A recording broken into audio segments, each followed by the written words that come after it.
அங்கே ஓடி வரும் என் குரலே நெஞ்சை கூறிவிடும் உன்னிடமே. என் கை என் உடம்பை காயம் செய்தார் எங்கே கூறிடுவேன் என் உயிரே. நீ எந்தன் பாதி இதுதானே நீதி, உன்னை விட்டு போக முடியாதம்மா.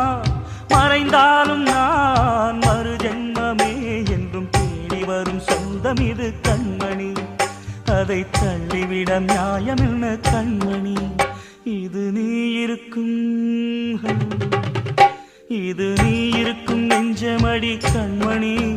இன்று யாரடிச்சு வெண்முதடி கண்மணி. ஒரு வீடு கட்டி வச்சிருந்தேன் கண்மணி, அது வெட்ட வெளியாச்சுதடி கண்மணி.